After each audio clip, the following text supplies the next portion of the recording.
So I kind of went and did a thing. But wait, stick around and I'll tell you why I did it and how I did it.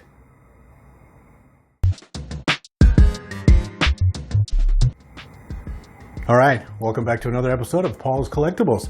If you're new to the channel, thanks for stopping by. And if you're a returning customer, it's always good to have you. If 3 3/4 inch action figures, full-size Stormtrooper statues and armor, and full-size helmets are your thing, you're in the right place. Today we're going to talk about a custom costume that I made recently out of what used to be a set of Anovos armor. As many of you have followed this channel in the past know, I have 2 full-size Stormtrooper statues, for lack of a better way to put it. Over here is the Sideshow Collectibles full-size Stormtrooper statue, which, by the way, as of today, September 3rd, 2020, is for sale and in stock on their website over at Sideshow Collectibles. Go check it out. And I also have a set of Anovos TK armor, which was the full white Stormtrooper from the classic A New Hope movie. Now, I originally got that armor because it was about $2,000 and I built it onto a mannequin so that I would have a full-size statue. Then lo and behold, Sideshow Collectibles goes and does that, and now I have 2. Well, at least I used to have 2. Since I no longer needed this armor to be a statue, I decided to modify it a little bit. You are now looking at the completely non-canon, absolutely made up Tactical Operations Stormtrooper. Let's take a good look at it, go up and down, and I'll show you how I did it, what I added to it, and what I ended up with. All right, we'll do a real quick rundown from the top to the bottom. As you can see, the helmet has been modified from the original white to a gray-black deco. Kind of looks like a darker version of the Incinerator Trooper. Got the black pauldron, also got the black shoulder bells, one of which has some gray accents. Got the black chest line coming down. The abdomen piece with the standard Stormtrooper belt and holster, which is a little off, you can't quite see it. We have the cloth goods comma, cloth goods pants, and the armor shins with the standard leather-ish Stormtrooper boots. Okay, let's take a good look close up at each of these pieces and we'll kind of go through how each of these things happened. Okay, to begin with, we're going to talk about the helmet. This was a standard Anovos helmet. I'm going to be honest with you, not the greatest quality. It's a little wonky, a little off center, and kind of lightweight plastic. So I decided to test my hand for the first time at crafts using this helmet. So if I messed it up, I wasn't too upset about it. The easy thing about it was it has screws on either side here and either side here. You can just simply unscrew it. Then these earpieces pop right off. And then there's a screw underneath here and here as well. And you just unscrew that and it pops off. Then the 2 pieces come apart, the faceplate and the whole top and back of the helmet. The faceplate actually goes up underneath this rubber seal as well. Then the seal came off and the bottom seal came off.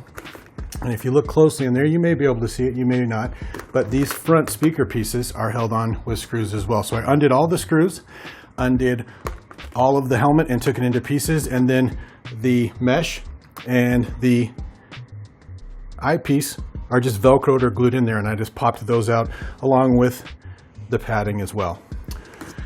Then I just very meticulously taped off each part of the helmet that I didn't want to be a specific color, and I started with a gray overcoat on everything. I originally taped off these tier pieces, these temple pieces, and these pieces in the back and the ear pieces here because they were gray, like the typical Stormtrooper. And then I sprayed the whole helmet gray and then taped off, and I was going to bring the line all the way back here, but as you'll notice, the helmet is not centered correctly, so the line stops on the top and just comes to a point. And it comes down reminiscent of the Incinerator Stormtrooper, excuse me, and I painted all this black. This is the gray can of spray paint that I used, and this is the flat black down here that I used as well. And I had to tape off all of this in the mouthpiece as well. Then I put the helmet back together, and I decided I was going to do some highlighting with a Sharpie marker around some of the pieces. And I initially taped these off and left them white, but I decided I didn't like them with the white in there. So I went to a wonderful website called Trooper Bay, dropped down through the menus until I found TK decals, and I bought a set of Special Operations Stormtrooper, or Shadow Trooper, however you want to call it, black decals, and placed those over top of where the original decals were. And they also come with blue that are on a clear background. And then I put those blue ones on there, made sure the helmet was all put back together on the inside, and voila. This taught me patience, I will tell you that much, as I had to meticulously X-Acto knife out each portion that I didn't want painted with each coat, but I was pretty happy with how it came out. It's not perfect and there's some flaws, and I'll know better next time if I ever do this, but that's the final product on the helmet right there. As you can see, this Stormtrooper has a black pauldron. For the Tactical Operations Stormtroopers, it doesn't mean rank, it just is an extra set of identifier features and acts as armor in some cases. I got that off of Amazon, and you'll see here, it was about $36. It's not the highest quality pauldron. It's a little flimsy, and they shipped it, and when they did, they folded it, and it got to two folds right there. But for what I was going for and the amount of money I was willing to pay to do this homemade project, it came out perfectly, and I enjoy it. It velcros underneath the arm, underneath here, and up top, it snaps right up in here. Moving on to the shoulder bells, I took both of the white shoulder bells and I painted them black to begin with.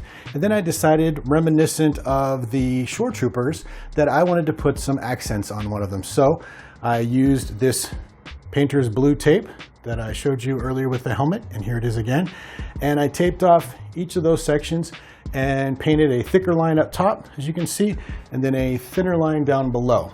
And then when those were finished, I took a Sharpie marker and went over the edges just to help redefine them a little bit. Now, as you can see, I'm not a top-notch artist, and learning patience was one of the hardest parts about doing this project. So it didn't come out perfectly, but I'm still mostly happy with the results. For the chest and abdomen piece, specifically the abdomen, I meticulously blue taped, masked each of these circles off because I wanted to maintain the original colors. X-Acto knifed out the rest of the blue tape, and then I put a base coat of the gray on both of those. Then, when I was done, I moved the abdomen part out of the way, and I taped off where I thought I wanted the black marking right here. Now, as you can see down at the bottom, I didn't quite measure it perfectly. I thought I'd measured it, and it still kind of came out a little wonky here, but let's just say that he's got the prototype armor, and it wasn't perfect. Now for the belt, I simply laid it out, and the belt came with this white plastic on it, and the canvas belt behind it is actually white, wraps around, and you can see it outside of the costume. When we look at the back, you'll be able to see that, and of course it was white. So I sprayed all of the plastic parts, to include the two that hang down here, after taping off and covering up all of the canvas belt.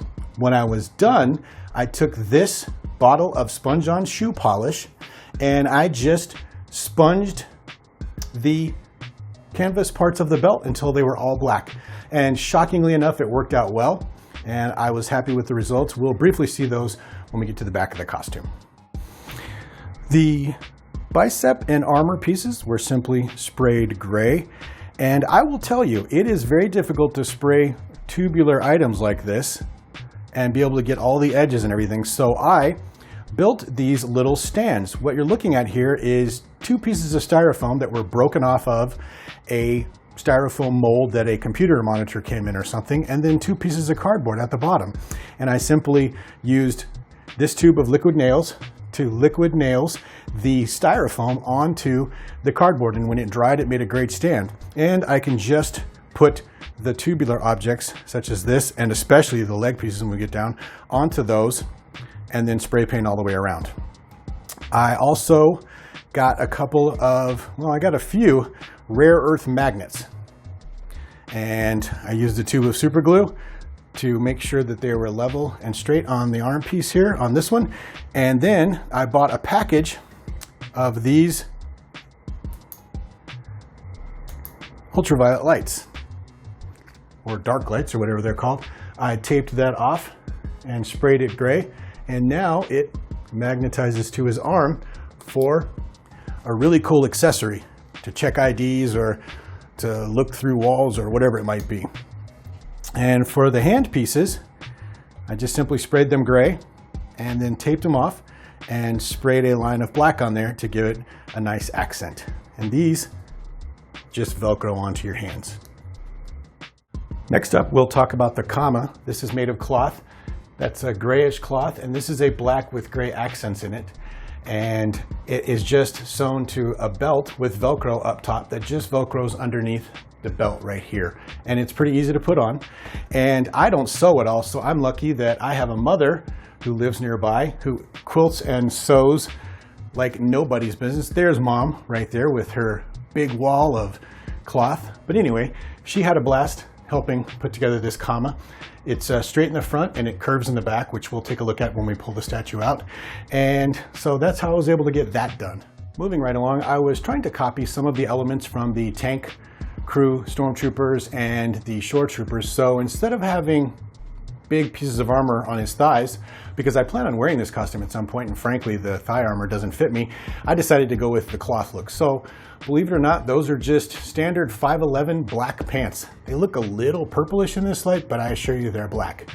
And they are tucked into the two standard leg pieces for the Stormtrooper. I just simply sprayed those gray.